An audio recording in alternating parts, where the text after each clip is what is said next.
नमस्ते साथीहरू, यो भिडियोमा हामी महाभारतको पात्रहरूको गल्तीबाट मतदान गर्ने बेला ध्यान दिनुपर्ने कुराहरू सिक्नेछौँ।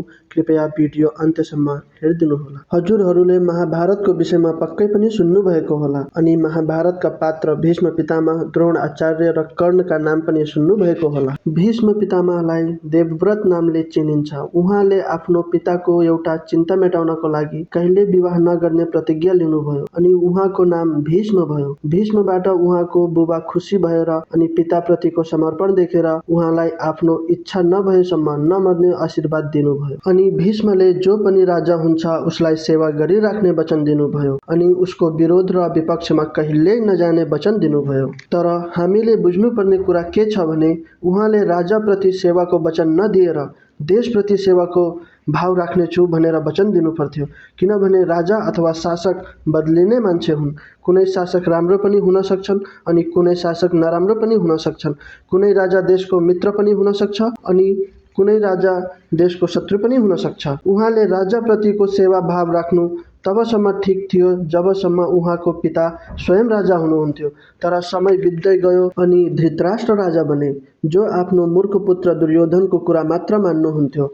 राजाको पुत्रले पाण्डवहरूसँग बेइमानी गर्यो अनि त्यस कारणले युद्ध हुने सम्भावना आयो। भीष्म आफू ज्ञानी भए पनि राजा र राजाको पुत्रको निर्णय विरोध गर्न सक्नु भएन अनि युद्धमा त्यही राजाको पक्षमा लड्नु उहाँको हारको कारण बन्यो, जसको कारण त्यही नराम्रो राजाको विरोध नगर्ने प्रतिज्ञा थियो। त्यो युद्धमा धेरै जनाको ज्यान गयो, धेरै सम्पत्तिको नाश भयो। त्यसैले हामीले आफूसँग सोध्नुपर्छ कि हामी कुनै पार्टीको र नेताको पक्षमा मात्र छौँ कि देशको पक्षमा पनि छौँ। हामीले कुनै पनि नेतालाई देशभन्दा ठुलो त मानेका छैनौँ।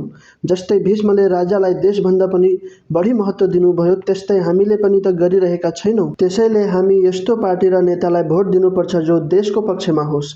नेता र पार्टी यदि राम्रो छैन अनि देशको सुख, समृद्धि, सुशासन, पारदर्शिता, चौतर्फी विकास र शान्तिको पक्षमा छैन भने भोट नदियौँ। हामी आफ्नो भोट देशको पक्षमा दिनुपर्छ, कुनै पार्टी अथवा नेता मात्रको पक्षमा होइन। अब हामी आचार्य द्रोणको विषयतिर लाग्छौँ। उहाँ बाल्यकालमा द्रुपदसँग पढ्नुहुन्थ्यो। उहाँ द्रुपदको साथी हुनुहुन्थ्यो। द्रुपदले द्रोणलाई पछि गएर मद्दत गर्ने वचन दिनुभयो अनि ठुलो भएपछि द्रुपद राजा भए। तर द्रोण एक गरिब ब्राह्मण रहे। द्रोणको छोरा अश्वत्थामा सानो छँदा उनीसँग बच्चालाई दुध खुवाउनको लागि गाई थिएन। उहाँले गाई माग्नको लागि आफ्नो साथी जसले मद्दत गर्ने वचन दिएको थियो त्यही साथीलाई सम्झेर द्रुपदको राजधानी गएर साथीको हैसियतले एउटा गाई मागे।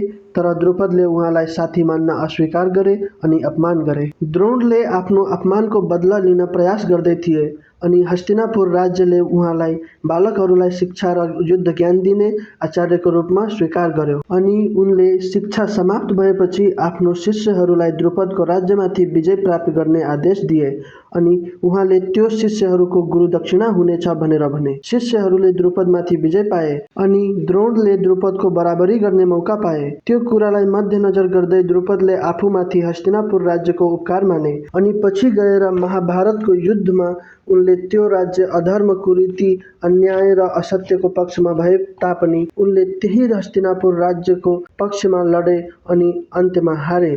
के हामी पनि आफ्नो व्यक्तिगत रूपमा प्राप्त गरेको उपकारको बदलामा भ्रष्टाचारी, विकास विरोधी अथवा अन्यायी नेता वा पार्टीलाई मत दिइरहेका त छैनौँ? तिनले हामीलाई उपकार गरे पनि पहिला हामीले तिनलाई भोट दिएर सेवा गर्ने मौका दिएका थियौँ अनि मात्र उनीहरूले मद्दत गरेका छन्। जस्तै द्रोणले विद्यार्थीहरूलाई पढाए पो आफ्नो काम पुरा गर्ने मौका पाए, त्यसै गरी हामीले भोट दिए पो नेता वा पार्टीले काम गरे। त्यसैले जो पार्टी अथवा नेताले राम्रो काम गरेका छन् तिनलाई धन्यवाद भनौँ, सराहना गरौँ। तर अब चाहिँ व्यक्तिगत उपकारको विषयमा मात्र नअल्झेर अब जसले विकास, शान्ति र समृद्धि ल्याउन सक्छ त्यसैलाई मत दिनुपर्छ। यदि पछिल्लो पार्टी नै ठिक जस्तो लाग्छ भने पछिल्लो पार्टीलाई भोट दियौँ। तर यदि कुनै अर्को पार्टीले राम्रो काम गर्न सक्छ जस्तो लाग्छ भने व्यक्तिगत उपकारको बन्धनमा नपरेर, परिवर्तनबाट नडराएर, आफ्नो स्वार्थबाट माथि उठेर देशको सुख, समृद्धि, सुशासन, पारदर्शिता, चौतर्फी विकास र शान्तिको पक्षमा भोट दिनुपर्छ। हामी दुर्योधनको साथी कर्णलाई सूर्यपुत्र कर्णको रूपमा चिनेकै छौँ। कर्णलाई शूद्र जातिको मान्छेले पालेको हुनाले सबैले उनको शूद्र भनेर अपमान गर्थे, तर दुर्योधनले उनलाई साथी मानेर आफ्नो बराबर सम्मान दिएर उनलाई अंगदेशको राजा बनाउँछन्। अनि कर्णले दुर्योधनलाई कहिले नछोड्ने वचन दिन्छन्। अब कर्णले दुर्योधनले गरेको हरेक नराम्रो कामको सहयोग गर्न थाल्छन्। कर्णले दुर्योधनले गरेको हरेक काम गलत हो भनेर जाने पनि उनले मित्र मानेर साथ दिँदै गए। अन्त्यमा महाभारतको युद्धमा हारे। यहाँबाट हामीले के बुझ्नुपर्छ भने कोही हाम्रो साथी हो, नातेदार हो, आफ्नै घरतिरको मान्छे हो भनेर मात्र होइन, राम्रो मान्छेलाई भोट दिनुपर्छ। यदि आफ्नै साथी, नातेदार अथवा आफन्त राम्रो छन् भने उनैलाई भोट दिनुहोस्। तर यदि राम्रो छैनन् भने व्यक्तिगत नाता छोडेर देशसँग नाता जोडेर जो राम्रो छन् तिनैलाई भोट दिनुपर्छ। दुशासनले दुर्योधनलाई आफ्नो भाइ मानेर हरेक गलत काममा साथ दिन्थे, तर हामीले के बुझ्नुपर्छ कि परिवार, मित्रता, व्यक्तिगत उपकारी मान्छे वा पार्टी सबैको भलाइ पनि देशको सुख र समृद्धि, सुशासन, पारदर्शिता तथा चौतर्फी विकास र शान्तिमै छ। त्यसैले हामीले परिवार, मित्र, नेता, पार्टी, प्रतिज्ञा, व्यक्तिगत उपकार जस्ता बन्धनबाट मुक्त भएर केवल देशको विषयमा सोचेर जो सबैभन्दा राम्रो छ त्यसैलाई भोट दियौँ। अनि अन्त्यमा म के भन्न चाहन्छु भने विदुरले उहाँको कुरा अमान्य भएपछि आफ्नो पद त्यागे झैँ देशको लागि परिवार, मित्र, पार्टी, नेता आदिको बन्धनबाट माथि उठ्न सक्नुपर्छ अनि सबैभन्दा राम्रो उम्मेदवारलाई भोट दिने आँट राख्नुपर्छ। अर्को भिडियो कुन शीर्षकमा बनाम भनेर कमेन्ट बक्समा सुझाव दिनुहोला। धन्यवाद।